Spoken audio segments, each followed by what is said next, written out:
چې منګ چې کوم درود پر رسول صلی الله علیه وسلم باندې وایو نو آیا دا درود صرف رسول صلی الله علیه وسلم ته د جمعې په ورځ رسي که نه د جمعې نه علاوه که موږ په بله ورځ درود ووایو هغه هم رسول صلی الله علیه وسلم ته رسي؟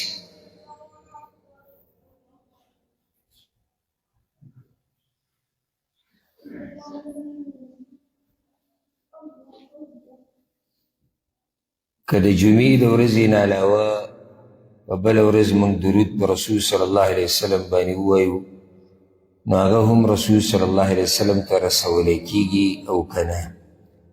الجواب، ګوره رسول صلی الله علیه وسلم باندې چې کله ته درود ووایې نو هغه الله رب العزت هغه ته رسوي د ملایکو په واسطه باندې، د فرشتو په واسطه، هغه چې ته هر کله ووایې.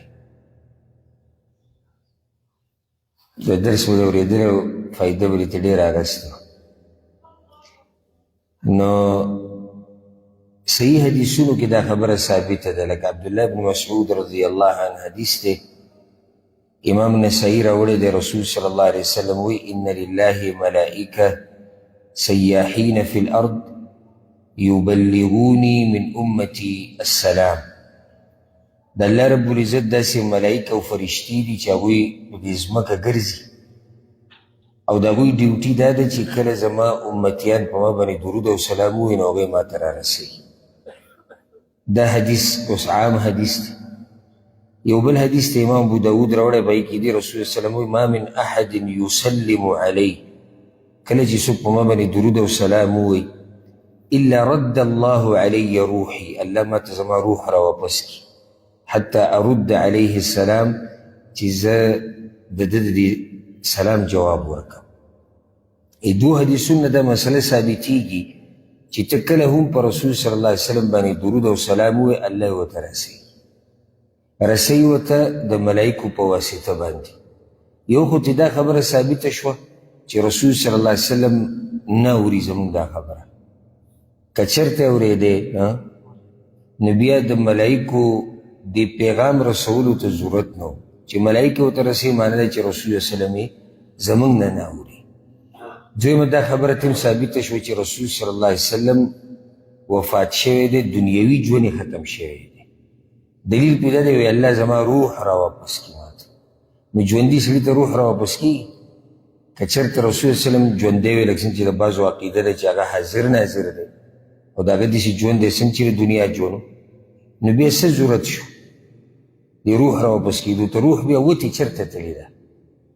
نو کله چې سړی ګوره قرآن او حدیث کې سوچ وکړي که نه، نو الله رب العزت ورته ډېرې خبرې راکولاو کړي، ډېرو خبرو ته د ذهن ورسي. یو حدیث کې خاص د جمعې د ورځې تذکره ده، یعنی دا نه چې د جمعې نه علاوه په بله ورځ ته درود او سلام نه رسي، خو د جمعې په ورځ کوم درود او سلام چې ته وایې د هغې خاص فضیلت دی. او حدیث کې دا دی امام ابو داود رحمه الله راوړی دی، د اوس ابن اوس رضی الله عنه روایت دی، رسول الله وسلم وایي ستاسو په دې ورځو کې غوره ورځ د جمعې ورځ ده. ستاسو چې څومره ورځې دي په دې کې غوره ورځ د جمعې ده، په دې کې آدم علیه السلام پیدا کړی شوی دی، په دې کې هغه مړ شوی دی، په دې کې به قیامت وي. فاکثروا علی من الصلاة فیه، رسول الله وسلم وایي په ما باندې درود په دغه ورځ ډېر وایي او ستاسو دا درود ما ته پیښ کړی کېږي، ما ته را مخامخ کړی کېږي.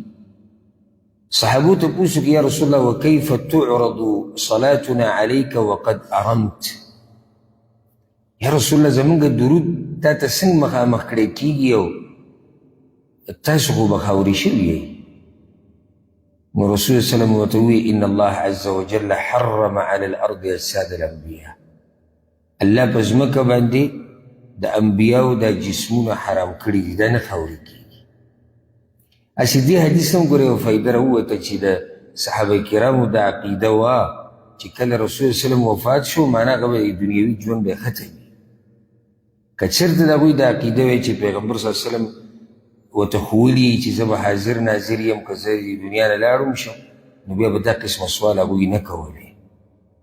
نو دې حدیث نه دا ثابته شوه چې درود او سلام چې کوم ته د جمعې په ورځ وې د هغې بیا خاص فضیلت دی په نسبت د نورو ورځو. دا نه چې د نورو ورځو هغه نه رسي، خلاصه دا ده چې په هر ورځ رسي، خو د دې ورځې خاص فضیلت دی.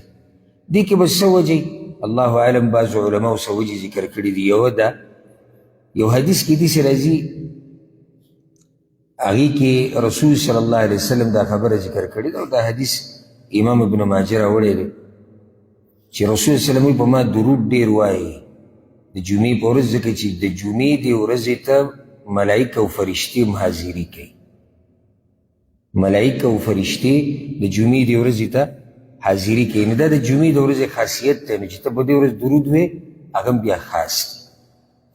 دغه شان دا خبره تاسو ته معلومه ده چې د جمعې په ورځ یو وخت دی چې الله پکې دعا قبلوي. ته چې دا درود وې په رسول صلی الله علیه وسلم باندې دا هم دعا ده. دا درود هم څه دي؟ دعا دي. نو چې ته په داسې ورځ درود وې چې په هغې کې یو وخت دعاګانې قبلیږي او هغه غوره وخت دی، نو د دې درود هم بیا خاص مقام او فضیلت شو. درېیمه خبره بله دا ده د جمعې په ورځ وګوره بعض عبادات داسې دي چې هغه په نورو ورځو کې نه کېږي، یا که په نورو ورځو کې کېږي خو فضیلت یې دومره نه وي څومره چې د جمعې په ورځ کېږي. لکه جمعې په ورځ ګوره مانځه ته وختي تله، غسل کول، دعاګانې غوښته، سورة الکهف تلاوت کول. نو دغه شان په رسول صلی الله علیه وسلم باندې درود ویل دا هم په دغه ورځ خاص فضیلت لري. خلاصه د جواب دا شوه، یاد یې کوئ چې کله موږ درود ووایو په رسول صلی الله علیه وسلم باندې، الله یې ورته ما رسول صلی الله علیه وسلم ووایي ستاسو بیا هم شونډې ونه خوځېدې، درود پکې وایئ. کله چې موږ درود ووایو الله رب العزت یې رسوي د ملایکو په واسطه، هغه که هره ورځ ته وي، خو د جمعې په ورځ بیا درود ویل د دې خاص فضیلت دی. د خاص فضیلت دا مطلب نه دی چې په نورو ورځو کې ورته نه رسېږي، ورسېدی پرېږده. بله خبره ګوره دا تیم معلومه شوه ډېره اهمه، که یو سړی د رسول صلی الله علیه وسلم د قبر مبارک سره خوا کې ولاړ دی او په هغه سلام اچوي، لکه زیارت یې د مسجد نبوي وکړو، په منځ کې د قبر زیارت وکړو او سلام یې پرې واچوي. یو سړی د ځمکې په مشرق او مغرب او هغه ګوټ کې دی او د هغه ځای نه هغه درود وایي، الله رب العزت هغه هم رارسوي. مقصد هغه په رسول صلی الله علیه وسلم باندې درود ویل دي. دا نه چې صرف حاضري وکړم نو زما به دته درود او سلام یې نوره کیسه ختمه شو. ها د ورور سوال کړی دی، وایي ما تاسو نه